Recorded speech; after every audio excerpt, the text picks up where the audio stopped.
Welcome to Lean Integrated's P2 series of executive training videos. I'm Mike Weishar, CEO of Lean Integrated. If you're watching this video, you likely just finished the previous video, which is our introduction to the P2 revolution, which means that you understand this, that P2 stands for the word perspicacity. Perspicacity is wisdom in action.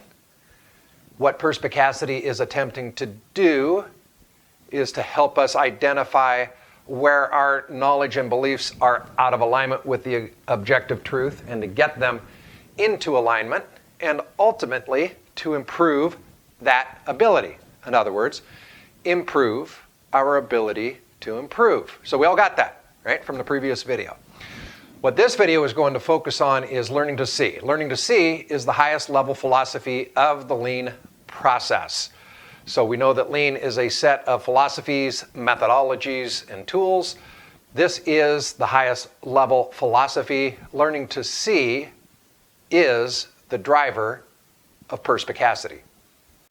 So what is this learning to see? Learning to see comes in two distinctly different categories. One is very profound. In other words, it's the kind of learning that changes the very way you see the world, the very way you digest information. And I'll give you an example here in a minute. And then the other kind of learning to see is really that progressive, ongoing learning you get every single day from collecting data, finding reality, and then applying that information to the projects that you're working on. So, example.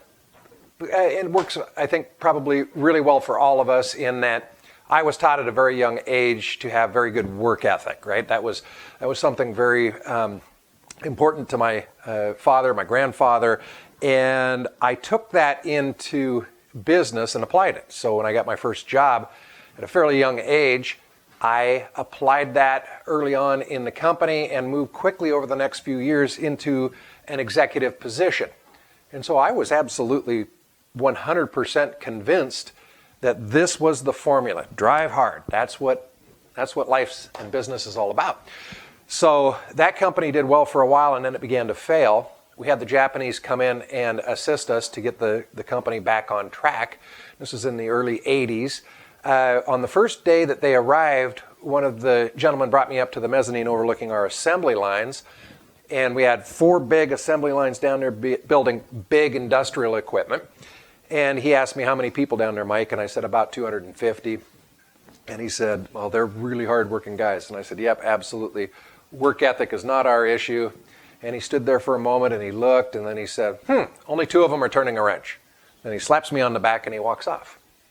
And I stood there for a moment and I looked out, and just a second ago, and for my entire life prior to that, what I saw was extremely productive, efficient, busy human beings. All in 1 second, all of a sudden what I saw was, only 2 people are turning a wrench.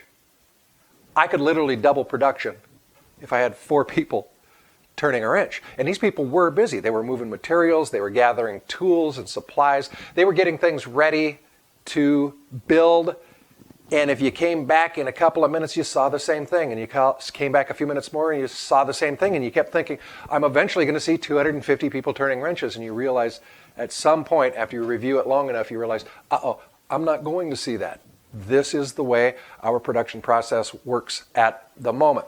So you can imagine the kind of change that was. I thought my entire life was going to be focusing on driving people. Get people enthusiastic, move hard, go fast, stay focused, right? I thought that was what life was going to be. And all in one moment I realized, no, what life is going to be is figuring out how to go from 2 people to 4 people to 8 people to 16 people, and that could go on for many, many years, profoundly changing our productivity, our efficiency, for years into the future without ever slowing down, in fact, only picking up the pace. But I really had a choice at that moment, didn't I? A choice that we all would have in that particular moment. And that choice was, would I absorb what I saw? I mean, was it so far from the truth I believed I already knew that I couldn't accept it? Or was I able at that moment to step back and say, I've been wrong? And what you learn about Lean over time is that you at first being wrong is tough. You step back and you realize, geez, everything I thought I knew is really quite the opposite of what the lean process is, and quite the opposite of the path towards achieving the goals that I really would like to achieve.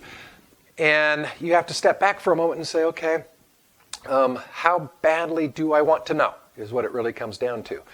Now, the next part of learning to see is much easier, and it happens over time, and that's the projects that we're working on daily. And we discover through collecting data that we're just wrong about things. And you know, the data gets us on track. And every time that happens, every time we get new data that gets us on track, we once again align our knowledge and beliefs with the objective truth, and we just get a little bit closer, and our wisdom is a little bit higher than it was the day before, a little bit more wisdom than we had the previous day. And that happens slowly over time. Much more easy to digest. You almost don't even notice that you're changing the way you think over time. That is, profoundly different than these big changes that I'm talking about. However, without the big changes that I'm talking about, the executive teams never get that experience that they need to be able to say, hang on a minute, no more. We're going to go down this path now, and we're going to do it in earnest, because we need to do something about having a couple of people turning a wrench. Because if you walk with an executive team in healthcare, and we do this all the time, and we go out to their facilities and take a walk, all we do is look for all the people that are providers, and then we ask ourselves, does that provider have his or her hands on the patient? And we just mark it down. And you know what we're going to get when we do that any time of day, doesn't matter. We're going to get 2, 3, 4%, right?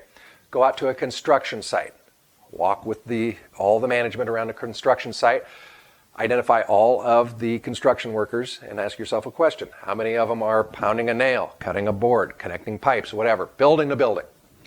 You're going to get about the same number. No matter what industry you're in, if you're in architecture, that's the architect drawing the line on the piece of paper.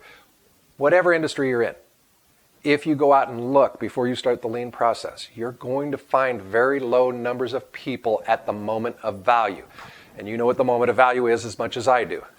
In healthcare, it's going to be giving the shot, taking the blood pressure. In manufacturing, turning the wrench. In construction, hammering the nail, cutting the board. Architecture, drawing the line, right? It's easy to understand the moment of value in any organization. Go out and take that walk, look around, discover that your numbers are the same as the numbers that I saw in any organization, and immediately you have a choice. And that choice is this. Do I decide to do something about that, or do I decide that's okay and just part of our industry? Okay, so let's review. Our first video covered the roadmap to a full lean transformation. Our second video focused on the P2 revolution, which is perspicacity. It's our ability to align our knowledge and beliefs with the objective truth, and our ability to improve that process. And now we know that learning to see really is our ability to learn, to take data and to digest that data and understand, now we know what the real truth is, often different from what our beliefs were, and sometimes in a very profound way. Thank you very much for watching these videos. If you're ready to go on the lean process, contact us. We'll get back with you right away. Otherwise, there are tabs right under these videos for your specific industry. Please review those tabs to take a deeper dive into the lean process. Thank you for watching.